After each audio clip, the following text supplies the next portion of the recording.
चलिए, सबको हेलो, सबको नमस्कार। स्वागत है सबका। अभी हम लोग बिहार स्पेशल की सीरीज कर रहे हैं, ठीक है। तो उसमें हम थोड़ा आगे बढ़ते हैं। अब मगध साम्राज्य का उत्थान, ये बेसिकली बिहार एक परिचय, ये इम्तियाज अहमद की जो बुक है उसी का ये एमसीक्यू बेस्ड है। तो चलिए आगे बढ़ते हैं। बिहार का इतिहास ये हमने पढ़ लिया है, ठीक है। बिहार का स्रोत एक्चुअली वो भी हमने पढ़ लिया, ऐतिहासिक स्रोत। अब आगे बढ़ते हैं। प्राचीन भारत में साम्राज्यवाद की शुरुआत और विकास का श्रेय किसे दिया जाता है? तो वो दिया जाता है मगध का, ठीक है। मगध क्या था कि हमने पढ़ा है कि जितने भी महाजनपद थे उनमें सबसे बड़ा जो एम्पायर था ये, तो वो आपका मगध था। चलिए, मगध साम्राज्य की आरंभिक राजधानी थी।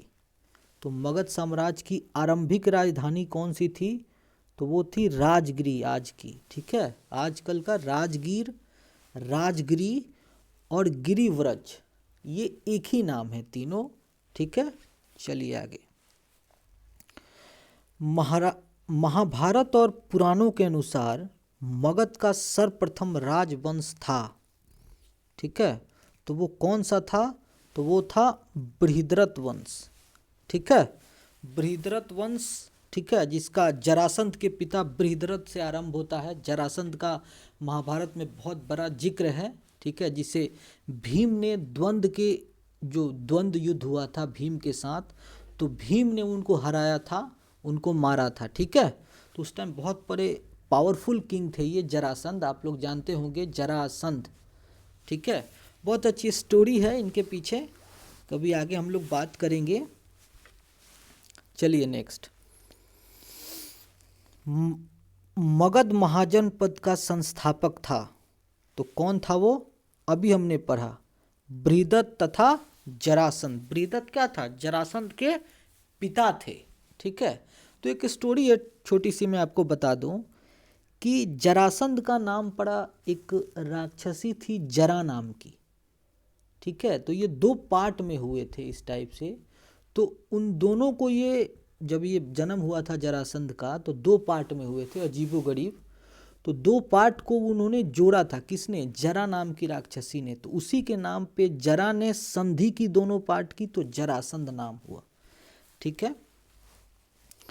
चलिए, मगध साम्राज्य का वास्तविक संस्थापक था, तो वो कौन सा था जो हम लोग पढ़ते हैं? ये तो महाभारत के काल की बात है, लेकिन हम जो पढ़ते हैं वो था बिंबिसार, ठीक है। बिंबिसार का शासनकाल 1544 ईस्वी बीसी से लेके 493 ईस्वी पूर्व तक रहा, ठीक है। चलिए, बिंबिसार एवं अजातशत्रु किस वंश के थे? तो बिंबिसार एवं अजातशत्रु किस वंश के थे? तो आंसर दे रखा है, देखिए, हर्यक वंश, ठीक है। आंसर कौन सा दे रखा है? हर्यक वंश। और हर्यक वंश मैं बता दूं, इसको पितृहंता वंश भी बोलते हैं, यानी कि पिता की हत्या करके गद्दी पे बैठने वाला, पितृहंता यानी कि पिता की हत्या। चलिए, तो बिंबिसार को श्रेनिक तथा अजातशत्रु को कुनिक भी कहा जाता है। बिंबिसार महात्मा बुद्ध का मित्र था, ठीक है। उन्हीं के टाइम में महात्मा बुद्ध आए थे। चलिए आगे चलते हैं। मगध साम्राज्य का उत्कर्ष प्रारंभ हुआ, ठीक है। मगध साम्राज्य का उत्कर्ष प्रारंभ हुआ, मैंने क्या बोला? तो वो क्या था? बिंबिसार के शासनकाल में। कहाँ? बिंबिसार के शासनकाल में। बिंबिसार क्या था? हर्यक वंश। बिंबिसार ने किस राजकुमारी के साथ विवाह किया? बिंबिसार ने किस राजकुमारी के साथ विवाह किया था? तो इसमें देखिए, सबके साथ विवाह किया था। उसकी क्या था कि एक पॉलिसी थी, देखिए, ये कौशल देवी, चेलना, खेमा, ठीक है। तो कौशल देवी क्या था? वो कौशल थी, ठीक है, यानी कि कौशल जो था वहाँ की रानी थी, खेमा पंजाब की, और चेलना वज्जी संघ की। तो ये क्या था कि जगह जहाँ जहाँ ये शादी करता था वहाँ वहाँ क्या है एक रिलेशन बिल्डअप होता था, वहाँ वहाँ उसकी पकड़ बनती थी। एक तरीके से कह सकते हैं कि एम्पायर एक्सटेंशन हो रहा था उसका। चलिए नेक्स्ट, बिंबिसार ने ब्रह्मदत्त को पराजित कर कौन सा राज्य जीता? कौन सा राज? अंग। अंग हमने इससे पहले जब पढ़ा था स्रोत में, बिहार के स्रोत, तो उसमें पढ़ा था। हर्यक वंश का दूसरा शासक कौन था? तो वो था अजातशत्रु। ठीक है, अजातशत्रु। अजातशत्रु का क्या था शासनकाल? 493 से 461 ईस्वी पूर्व, जिसने अपने बीमार पिता बिंबिसार की हत्या कर प्राप्त की। देखिए बात आ गई। तो ये थे हर्यक वंश के, और हर्यक को हम लोग पितृहंता वंश भी बोलते हैं इसी की वजह से, क्योंकि पिता की हत्या करके क्या था, ये वंश आगे बढ़ा था। ठीक है, चलिए, राजगीर में दुर्ग तथा स्तूप की स्थापना मगध के किस शासक ने की? तो किस शासक ने की? अजातशत्रु ने। याद रखिएगा, बहुत इंपॉर्टेंट है। राजगीर में दुर्ग और स्तूप की स्थापना अजातशत्रु ने की थी। ठीक है, चलिए नेक्स्ट, बिहार का एक वंजी संघ के लिच्छवियों को पराजित करने वाला मगध का शासक था। कौन सा था? तो वही था अजातशत्रु। ठीक है, अजातशत्रु से प्रेम संबंध के लिए चर्चित नर्तिका अम्रपाली कहाँ की थी? तो अम्रपाली थी वैशाली की। ठीक है, ये नर्तिका जो थी ये वैशाली की थी। ठीक है, तो महात्मा बुद्ध से इनका एक स्टोरी है कि महात्मा बुद्ध जब साधना में थे तो एक टेस्ट लेने के लिए, जैसे क्या था कि अम्रपाली को भेजा गया कि उनकी साधना, इनकी वो बहुत रूपवान थी, रूपवती थी, भंग हो रही है कि नहीं। चलिए, अजातशत्रु ने किस राज्य के साथ युद्ध में प्रथम बार रथमूसल तथा महाशिलाकंटक नामक हथियारों का प्रयोग किया? क्या क्या? रक्त मूसल और महाशिलाकंटक। ठीक है, तो वो क्या था? लिच्छवी। ठीक है, लिच्छवी से जब युद्ध हुआ। चलिए नेक्स्ट, प्रथम मगध साम्राज्य का उत्कर्ष किस शताब्दी में हुआ? तो किस शताब्दी में हुआ ये? तो ये हो गया 6ठी शताब्दी में। ठीक है, 6ठी शताब्दी में। ये देखिए बीपीएससी 42 यानी कि 42वीं जो थी उस परीक्षा में ये प्रश्न आ चुका है। नेक्स्ट, पाटलिपुत्र नगर की स्थापना किस शासक ने की थी? तो वो क्या था? उदयीन था। ठीक है, तो उदयीन कौन सा था? वो अजातशत्रु के बाद ये गद्दी पे बैठा था। उदयीन क्या था? अजातशत्रु का सक्सेसर था। समझ गए? अजातशत्रु का सक्सेसर था। और क्या था? ये हर्यक वंश का, यूं कहें तो ये तीसरा राजा था, है ना, अजातशत्रु के बाद। चलिए, उसे उदयभद्र भी कहा जाता है ना। किस राज्य ने पाटलिपुत्र को सर्वप्रथम मगध की राजधानी बनाया? ठीक है, किस राजा ने बनाया पाटलिपुत्र को? चलिए जल्दी से, तो ये हो जाएगा क्या? उदयीन। ठीक है, जिसे उदयभद्र भी कहा जाता था। हर्यक वंश का अंतिम शासक कौन था? तो हर्यक वंश का अंतिम शासक था नागदशक। ठीक है, हर्यक वंश का अंतिम शासक था नागदशक। संस्थापक कौन था? बिंबिसार। ठीक है, हर्यक वंश के उपरांत मगध पर किस वंश की सत्ता स्थापित हुई? तो वो कौन सा था? शिशुनाग वंश। वो था शिशुनाग वंश। ठीक है, चलिए नेक्स्ट, सर्वप्रथम शिशुनाग वही था। चलिए, सर्वप्रथम मगध के किस शासक ने गिरिव्रज यानी कि राजगृह यानी कि आजकल का राजगीर के अतिरिक्त वैशाली को भी अपनी राजधानी बनाया। ठीक है, वैशाली को भी राजधानी बनाया। तो वो कौन सा था? वो शिशुनाग ही था। ठीक है, इसने पहली बार पाटलिपुत्रा को बनाया, उसके बाद फिर राजगृह को भी बनाया या फिर गिरिवज्र को बनाया, ब्रज। किस शासक ने पाटलिपुत्र को पुनः राजधानी बनाया? तब से मगध साम्राज्य की राजधानी पाटलिपुत्र ही रही। तो वो क्या हो जाएगा? कालाशोक। ठीक है, कालाशोक। और कालाशोक को काकवर्ण भी कहा जाता है। चलिए नेक्स्ट, द्वितीय बौद्ध संगीति का आयोजन किसके शासनकाल में हुआ था? तो वो था कालाशोक के शासनकाल में हुआ था। समझ गए? कालाशोक के शासनकाल में हुआ था। चलिए, द्वितीय बौद्ध संगति का आयोजन कहाँ हुआ था? देखिए, इसको हमने पढ़ लिया है। तो वो कहाँ हुआ था? वो हुआ था आपका, इधर देखिए, वैशाली में। ठीक है, वो वैशाली में हुआ था। ठीक है, कहाँ हुआ था, कब हुआ था, प्रयोजन क्या था उसका, इससे पहले वाले वीडियो में हमने देखा है। तो आप उसको जाके देख सकते हैं, बिहार स्पेशल। द्वितीय बौद्ध संगीति की अध्यक्षता की थी। तो किसने की थी? साबक मीर ने। किसने की थी? साबक मीर ने। चलिए अब नंदवंश। नंदवंश का संस्थापक कौन था? तो वो था महापद्म नंद। ठीक है, नंदवंश का संस्थापक कौन था? महापद्म नंद। तो झा एवं श्रीमाली की ये पुस्तक प्राचीन भारत में नंदवंश का संस्थापक महानंद को बताया गया है।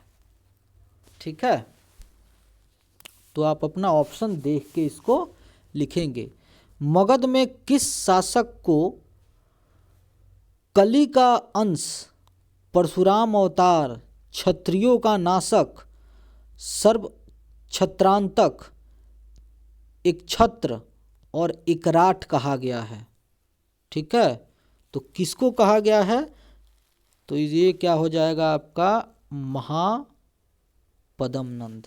ठीक है, इसको ध्यान रखिएगा। क्या क्या? कली का अंश, परशुराम अवतार, क्षत्रियों का नाशक, सर्व छत्रांक, एक छत्र, एकराट। किसको? महापद्म नंद। किसको? महापद्म नंद, है ना। नंदवंश का अंतिम शासक था, वो कौन सा था? घनानंद ताधधिंधा। कौन सा था? घनानंद। ठीक है, प्रथम बौद्ध संगति का आयोजन किसके काल में हुआ था? तो वो हुआ था किसके? अजात शत्रु के काल में, 483 ईस्वी में। बौद्ध धर्म से रिलेटेड हम क्वेश्चन हम लोग और जैन धर्म से रिलेटेड पिछले वीडियो में देख चुके हैं। चलिए, प्रथम बौद्ध संगति का आयोजन कहाँ हुआ था? तो वो हुआ था राजगृह। ठीक है, यानी कि गिरि ब्रज में, व्रज में। प्रथम बौद्ध संगति की अध्यक्षता किसने की थी? तो वो क्या था? महाकश्यप। किसने? महाकश्यप ने की थी। ठीक है, मगध साम्राज्य में कलिंग का विलय सर्वप्रथम किया था। तो किसने किया था? महापद्म नंद ने। किसने किया था? महापद्म नंद ने, है ना। चलिए अब आ जाइए नेक्स्ट। निम्नलिखित में से मगध का कौन सा राजा सिकंदर महान का समकालीन था? तो ये वही था घनानंद। समझ गए? कौन था? घनानंद।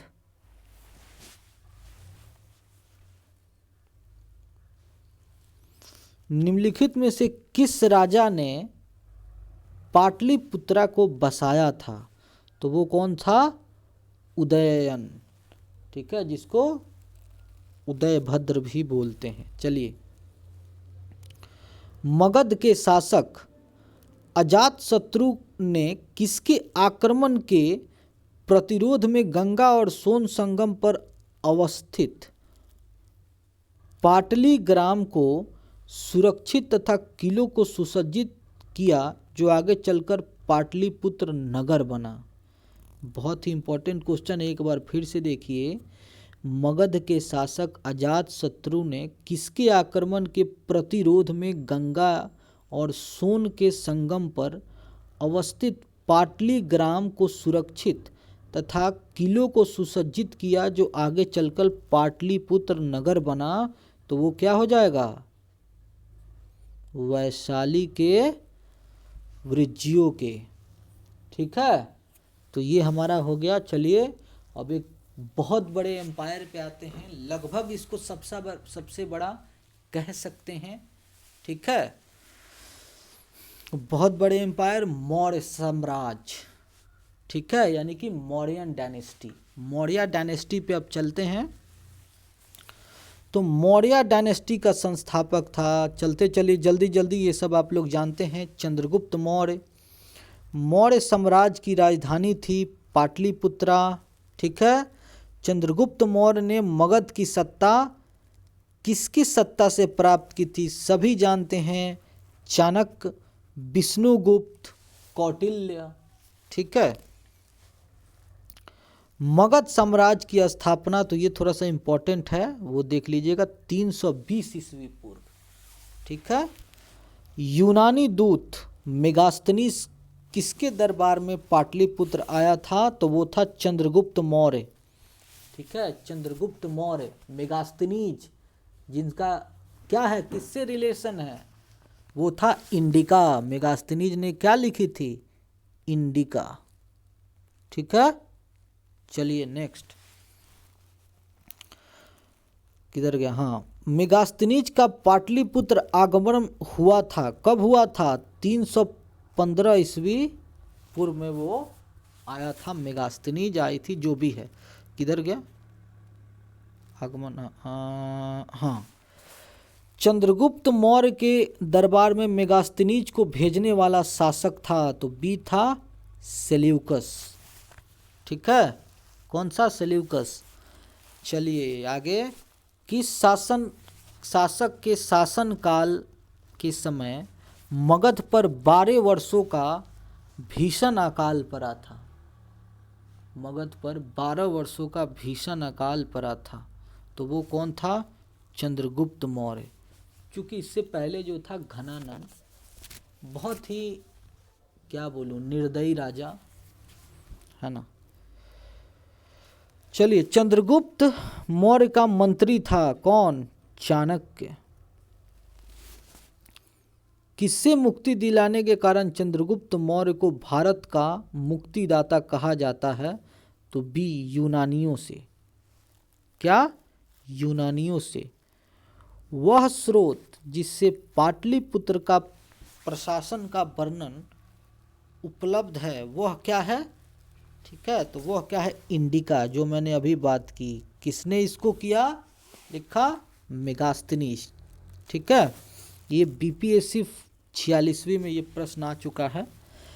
नंद वंश के पश्चात मगध पर किस राजवंश का शासक किया? किस राजवंश ने शासक किया? तो मौर्य वंश ने, अभी मैंने बताया, ये भी 41वीं बीपीएससी में आ चुका। मेगास्थनीज की पुस्तक का क्या नाम था? वो था इंडिका, बात हो चुकी है। अर्थशास्त्र के लेखक हैं कौन? कौटिल्य। ठीक है, चलिए, पाटलिपुत्र का शासन व्यवस्था की विस्तृत वर्णन किस विदेशी के यात्रा वृत्तांत से मिलता है? तो किसके? मेगास्थनीज के। ठीक है, तो इसको आप लोग रिलेट करें कि चंद्रगुप्त के टाइम में मेगास्थनीज आई थी। ठीक है, 315 ईस्वी में आई। ठीक है, 320 में उनका स्थापना हुआ और इंडिका इसने लिखा। उस टाइम का जो भी कुछ मिलता है ये इंडिका पुस्तक से प्राप्त होती है हमें। चंद्रगुप्त मौर्य के उपरांत मौर्य साम्राज्य का शासक था बिंदुसार। अपने को कंफ्यूज नहीं होना है बिंबिसार और बिंदुसार में। ठीक है, चलिए, किस मौर्य शासक के दरबार में आजीवक भविष्यवक्ता पिंगलौत्स रहता था? एक बार फिर, किस मौर्य शासक के दरबार में आजीवक भविष्यवक्ता पिंगलौत्स रहता था? तो क्या हो जाएगा? बिंदुसार। ठीक है, बिंदुसार। पिंगलौत्स ने अशोक के बारे में भविष्यवाणी की थी कि वो महान राजा बनेगा। ठीक है, तो यहीं से न्यू डली और सम्राट अशोक की। अशोक द्वारा अपने पड़ोसियों के साथ मैत्रीपूर्ण संबंधों का उल्लेख मिलता है किससे? शिलालेख से। शिलालेख 13 से। समझ गए? तृतीय बौद्ध संगति का आयोजन किसके काल में हुआ था? तो सम्राट अशोक के काल में, अशोक के काल में हुआ था। तृतीय बुद्ध अध्यक्षता किसने की? ए मेगालिपुत्र तीस। ठीक है, मेगालिपुत्र 30। चलिए आगे चलते हैं। तृतीय बौद्ध संगति का आयोजन कहाँ हुआ था? तृतीय बौद्ध संगति का आयोजन हुआ था पाटलिपुत्र में। समझ गए? कब हुआ था ये देखिए, यहाँ भी आ गया आयोजन कब हुआ था? तो 251 ईसा पूर्व में। ठीक है, इसको हमने पहले बुद्ध वाले में बात कर चुके हैं। किस मौर्य शासक ने कलिंग पर विजय प्राप्त की थी? ठीक है, तो ये क्या हो जाएगा? अशोक। चलिए, किस युद्ध में भारी तबाही और जान माल की हानि को देखकर अशोक का हृदय परिवर्तित हुआ और उसे युद्ध नीति त्याग कर धर्म नीति की घोषणा की? तो वो क्या था? कलिंग का युद्ध। ठीक है, अशोक का धम्मा था। क्या था? नैतिक आचार संहिता। चलिए, मौर्य साम्राज्य का केंद्रीय न्यायालय कहाँ स्थित था? पाटलिपुत्रा में। कहाँ था केंद्रीय न्यायालय? पाटलिपुत्रा में स्थित था। अशोक ने अपने धम्म यात्रा के अंतर्गत सर्वप्रथम किस जगह की यात्रा की? तो किस जगह की यात्रा की? बोध गया। ठीक है, अशोक ने अपने धम्म यात्रा के अंतर्गत बोध गया की यात्रा अपने राज्याभिषेक के किस वर्ष में की थी? तो 10वें वर्ष में की थी। ठीक है, अशोक का स्तंभ लेख बिहार किस जिले में प्राप्त हुई है? चंपारण जिले में। बहुत इंपॉर्टेंट क्वेश्चन है। बिहार से प्राप्त होने वाले अशोक के स्तंभ लेख नहीं है। ठीक है, तो वो क्या है? सी हो जाएगा। ठीक है, रुम्मी नदेई, लौरिया अरेराज, लौरिया नंदनगढ़, रामपुरवा हमने बात की थी पिछले वीडियो में। अशोक के समय मौर्य साम्राज्य के 5 प्रांत का उल्लेख मिलता है।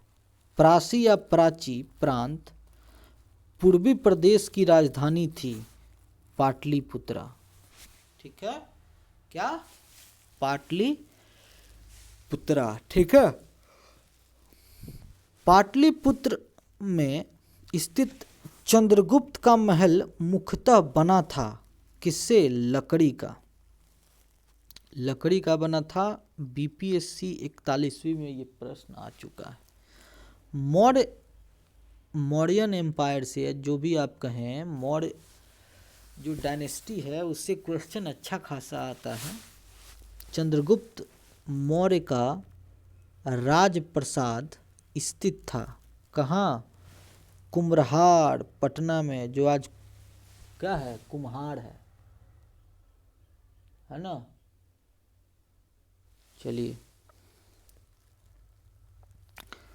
कुम्हरार से 80 स्तंभों वाला मौर्यकालीन सभागार तथा यह राजमहल का अवशेष मिला है। किस विद्वान ने चंद्रगुप्त मौर्य के राजप्रसाद के बारे में कहा कि इसकी शान शौकत का मुकाबला न तो सूसा और न वेतना कर सकते हैं? तो क्या है ये? एरियन। ठीक है, चलिए, चंद्रगुप्त मौर्य के राजप्रसाद के बारे में किसने कहा कि यह प्रसाद मानव कीर्ति नहीं है वरना देवी द्वारा निर्मित है? फिर से, चंद्रगुप्त मौर्य के राजप्रसाद के बारे में किसने कहा कि यह प्रसाद मानव कीर्ति नहीं है वरन देवी निर्मित है? फाहियान। ठीक है, जो ट्रेवलर चाइनीज था। किस शासक ने गया के निकट बराबर की पहाड़ियों में आजीविका के लिए गुफाओं का निर्माण करवाया था? तो वो क्या हो जाएगा? अशोक ने। और क्या क्या गुफा थे? ये थे सुदामा, विश्व झोपड़ी, चोपर तथा कर्ण। ठीक है, गया के समीप नागार्जुनी की पहाड़ी में प्रसिद्ध गोपी गुफा का निर्माण करवाया था। तो किसने? दशरथ ने। दशरथ क्या था? अशोक का पुत्र था। इसे नागार्जुनी पहाड़ियों में आजीविका के लिए 3 गुफाओं का निर्माण कराया था, जिसमें गोपी गुफा भी सम्मिलित थी। ठीक है,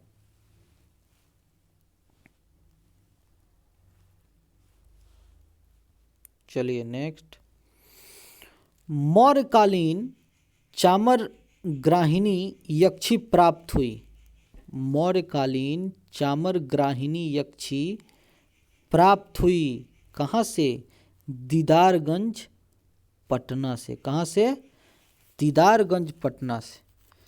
बिहार के किस राज्य से मौर्य काल में बने जैन तीर्थकरों की प्रतिमा प्राप्त हुई? तो किस राज्य से? लोहानीपुर पटना। समझ गए? लोहानीपुर पटना। पाटलिपुत्र के नगर निर्माण और सुंदरता का वर्णन किया है मेगास्थनीज ने। पाटलिपुत्र के किस शासक ने सर्वप्रथम अपनी राजधानी बनाई? तो किसने बनाई? चंद्रगुप्त मौर्य ने। अशोक के शासन में बौद्ध सभा किस नगर में आयोजित की गई थी? तो किस नगर में? पाटलिपुत्रा में। ठीक है, देखिए 45वीं बीपीएससी में आ चुका है। किसके शासन काल में मिस्र के राजा फिलाडेल्फस टालमी द्वितीय ने डियानिसियस नामक राजदूत को भेजा था? ठीक है, एक बार फिर देखिए, किसके शासनकाल में मिस्र के राजा फिलाडेल्फस, ठीक है, ने डियानिसियस नामक राजदूत को भेजा था? तो बिंदुसार। ठीक है, किस विद्वान के अनुसार चंद्रगुप्त मौर्य ने पालीब्रोथस, ठीक है, क्या? पालीब्रोथस यानी कि पाटलिपुत्रक उपनाम धारण किया था? ठीक है, तो वो क्या था? एस्ट्रेबो। क्या था वो? एस्ट्रेबो। यूनानी दूत डिमालिकस का आगमन मगध के किस शासन दरबार में हुआ था? तो वो क्या हो जाएगा? डी चले गए, बिंदुसार। अभी हमने पढ़ा था, अभी कट करिए। केवल वह स्तंभ जिसमें अशोक ने स्वयं को मगध का सम्राट बताया है, तो वो कौन सा है? बाबरू स्तंभ। ठीक है, क्या था? बाबरू स्तंभ।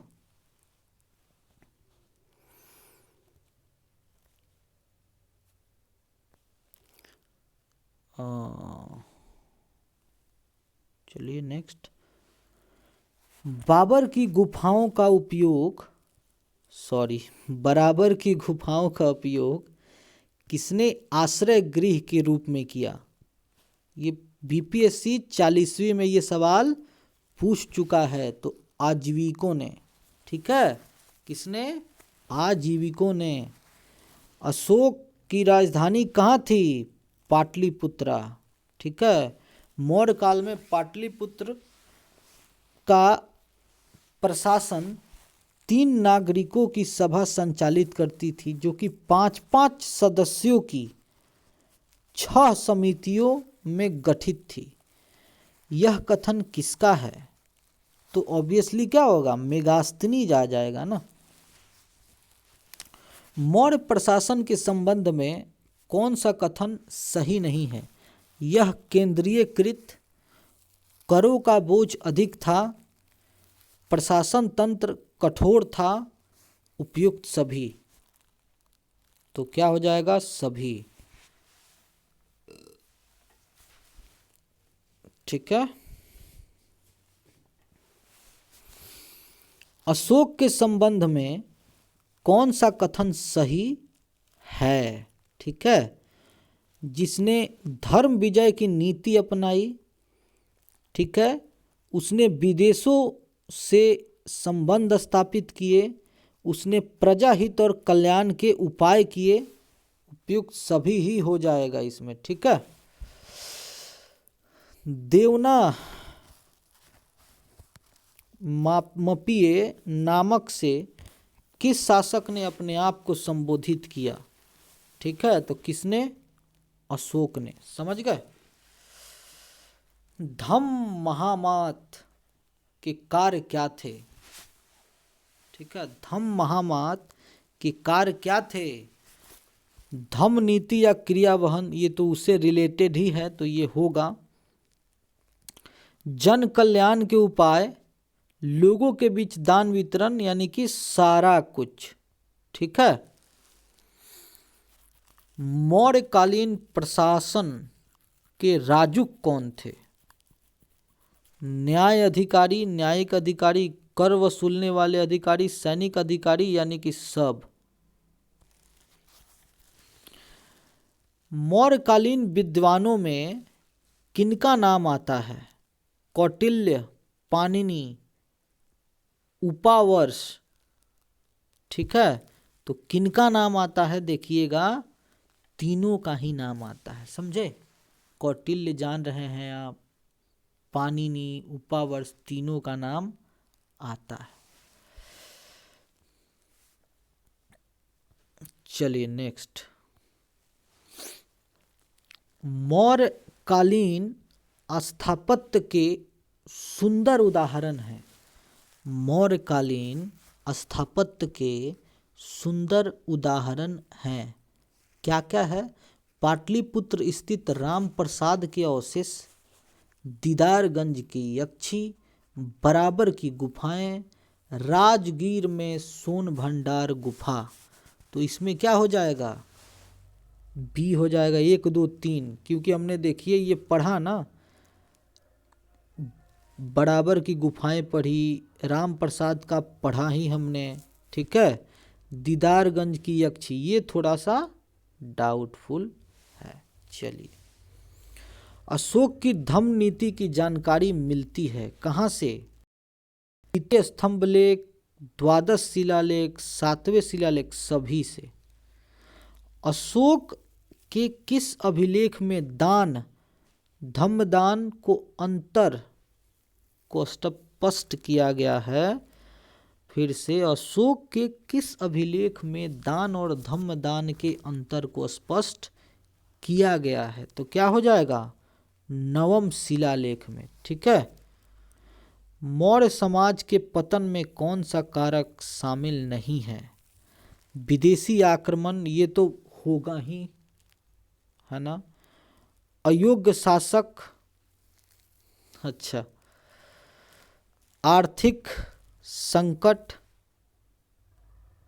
प्रांतीय विद्रोह, ठीक है। तो आर्थिक संकट शामिल नहीं है, बाकी सब है।